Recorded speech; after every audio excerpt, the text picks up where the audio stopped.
Bismillahirrahmanirrahim. Başlayıram mehriban və rəhimli olan Allahın adıyla.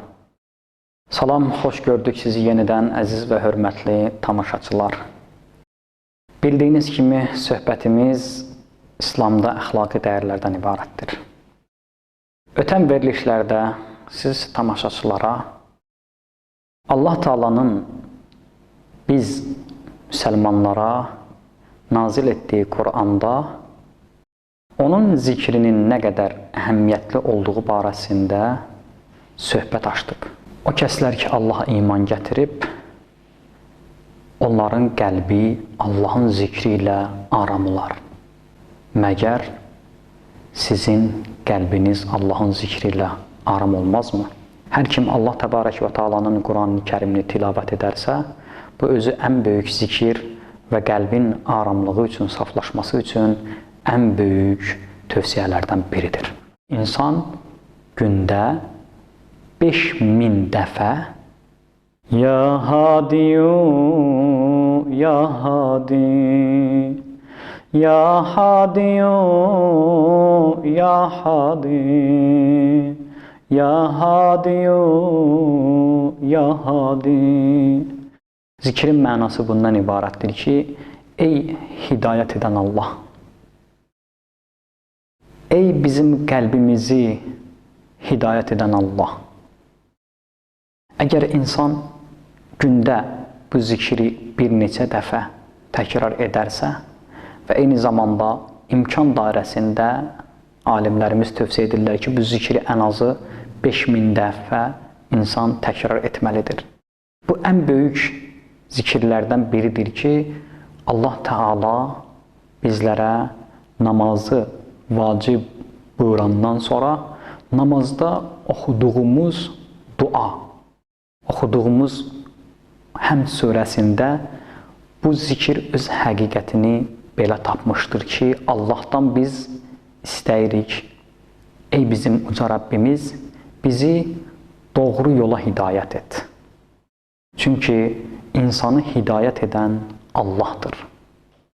Hidayət, yəni insanın Allaha tərəf və Allahın istədiyi və razı olduğu işlərə tərəf dəvət etməyə deyilər. Bu baxımdan, əziz tamaşaçılar, insan ən azı gündə bacardığı qədər özünə müəyyən vaxt ayırıb bu zikri daim dilində ifadə etməlidir.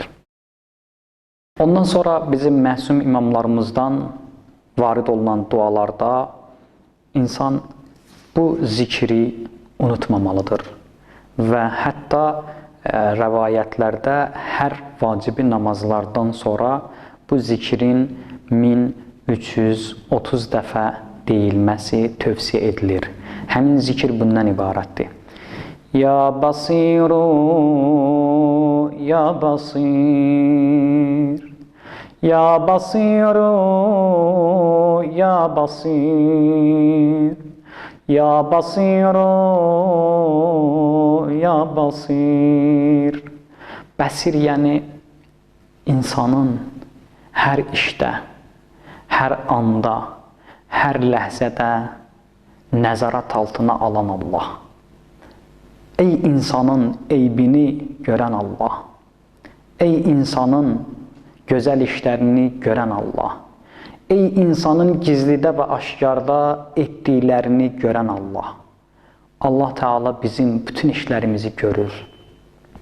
Biz əgər bu zikirlə qəlbimizi dirildə bilsək, bu zikirlə ən azı gündə bir neçə dəqiqələr, bir neçə anlar yaşaya bilsək, o zaman bizim qəlbimiz Allahın nuru ilə işıq tapar.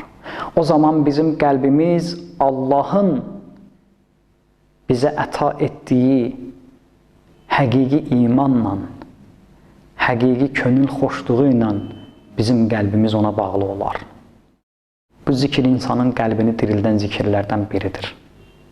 İnsan çalışmalıdır ki, gündəlik vacibi namazlardan sonra ən azı bacardığı qədər, o sayda, o miqdarda da olmasa, müəyyən bir hədd bu Allahın uca adları ilə Allahı zikr etməlidir.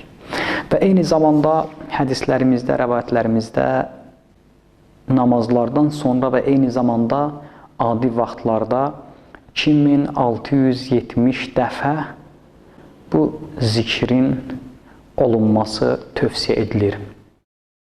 Ya Subbuhu Ya Quddus Ya Subbuhu Ya Quddus Ya Subbuhu Ya Quddus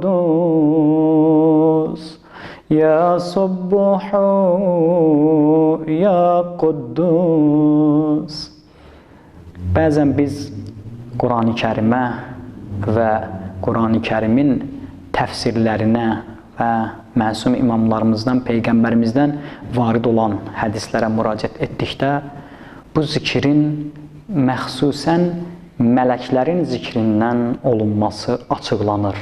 Çünki Allah Teala Quran-ı Kərimdə insanı xəlq etdikdə mələklər Allah Teala'dan soruşdular ki, Ya Rabbim, biz sənə təqdis və təsbih edirik. Təsbih, subbuh kəlməsi, yəni subhan hər şeydən pak və münəzzəh olan Allah. Quddus da məhz bu mənada ifadə edilir. Sən çox müqəddəssən. Sən o anda, o məqamda, o rütbədə olan bir müqəddəs varlıqsan. Nə qədər dillərimiz səni təsbih etsə, nə qədər qəlblərimiz səni zikr etsə, sən bütün bu zikirlərdən, bütün bu təsbihlərdən çox alisən. Onun üçün bu zikir məxsusən də mələkut aləmində mələklərin daima Allaha təsbih etdiyi zikirlərdən biridir. Hədislərdə, rivayətlərdə gündəlik müəyyən bir saatda, müəyyən bir vaxtda 1466 dəfə Ya Kəbiru, Ya Kəbir, Ya Kəbiru, Ya Kəbir, Ya Kəbiru, Ya Kəbir. Ey hər şeyi əhatə edən Allah, ey hər şeydən böyük və uca olan Allah. Bildiyiniz kimi, ən böyük zikirlərdən biri məhz Allahu Əkbər zikridir ki, biz bu zikirdə Allahı hər bir varlıqdan, hər bir yaradılmış şeylərdən böyük və uca bilirik. Bunun üçün biz bu zikirlə öz qəlbimizi Allaha bağlı edərik. Biz Allahın böyüklüyünə və onun hər şeydən əzəmətli və daha böyük olduğuna bir daha bu cür dilimizlə, qəlbimizlə şəhadət veririk ki, bunlar bizim qəlbimizin nuraniləşməsi üçün, saflaşması üçün böyük amillərdən biridir. Həzrəti Yunus, Allahın salamı olsun ona, dənizdə balığın qarnında olduğu zaman həmin zikirlə Allah Teala Yunusə nicat verdi. Bəli, o zikir bundan ibarətdir ki, Ya la ilahe illa ent subhaneke inni kuntu minəz zalimin. Hətta ayə-i şərifdə Həzrəti Yunus Peyğəmbərin Allaha nicat tapması üçün etdiyi zikirlərdən biri də məhz La ilahe illah zikridir. Orada Həzrəti Yunus Subhanəkə La ilahe illa ent Subhanəkə inni kuntu minəz zalimin. Bu cür zikirlərlə Həzrəti Yunus Allahın əmri ilə həmin bu təhlükədən azad oldu. Ona görə hədislərimizdə, rəvayətlərimizdə həmin zikrin bir neçə dəfə təkrar olunması və bir neçə dəfə ifadə olunması bizlərə təkid şəkildə buyurulmuşdur. Ya la ilahe illa ent Subhanəkə inni kuntu minəz zalimin.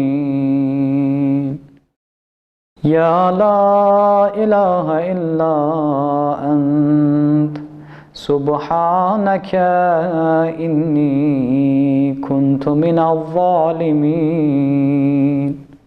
İnsan əgər bu zikirləri gündəlik müəyyən bir vaxtda ifadə edərsə, doğrudan da bu zikirlər insanın qəlbinin aram olması üçün böyük amillərdən biridir. Və həmçinin əziz, hörmətli tamaşaçılar, rivayətlərdə, hədislərdə bu cür ifadə olunur ki, insan bacardığı qədər ən azı 100 dəfə Ya rahimə mən istərhəmə Ya rahimə mən istərhəmə Ya rahimə mən istərhəmə Ya rahimə mən istərhəmə Ey səndən rəhm istəyənə rəhm edən Allah, ey səndən rəhm tələb eləyən şəxsə rəhm edən Allah. İnsan bu gözəl mübarək zikirlərlə öz qəlbini aram etməlidir. Əziz, hörmətli tamaşaçılar, bizdən ayrılmayın. Biz gələn verilişlərimizdə siz tamaşaçılara insan 40 gün müddətində öz qəlbinin saflaşmasını necə əldə edə bilər? Burada bir geniş və eyni zamanda incə mövzular var və mən istərdim ki, həmin mövzuları, həmin incəlikləri gələn verilişlərdə siz tamaşaçılarla paylaşım və insan bu mübarək kəlamlarla, bu zikirlərlə necə edə bilər ki, 40 günün müddətində öz qəlbini və öz nəfsini saflaşdırsın. Və bunu da unutmayın ki, əziz hörmətli tamaşaçılar, bütün bu zikirləri edərkən məsum imamlarımızdan və Həzrəti Peyğəmbərimizdən rəvayətlərdə mövcuddur ki, insan bu halda təharətli olmalıdır. Yəni, dəstəmaz alıb aram şəkildə bu zikirləri ifadə etməlidir. Və hətta bəzən mötəbər dua kitablarında və əxlaqi kitablarında biz müəyyən zikirlərin hətta müstəhəbbi qüsul alıb ondan sonra həmən zikirlərin icrası daha da insanda böyük təsir bağışlaya bilər. Məhz bunun üçün də mən siz tamaşaçılara bütün bu incəlilər haqqında gələn verilişlərimizdə söhbət açaram ki, onunla belə bir proqram, belə bir bərnamə üzərində işləyərik ki, insan bu cür təbirlərlə və bu cür gözəl zikirlərlə və təharətli olan halda özünün, nəfsinin saflaşmasını və qəlbinin nurlaşmasını 40 gün müddətində necə əldə edə biləcəyini söhbət edərik. İndi isə sizdən ayrılıram. Allahdan özümə və sizin nəfsinin və qəlbinin kamilləşməsi üçün, saflaşması üçün dua edirəm. Allah Taala bizləri nəfsimizə qalib gələnlərdən qərar versin və qəlbimizi nurlanan şəxslərdən qərar versin. Vəssalamu aleykum və rəhmətullahi və barakatuh.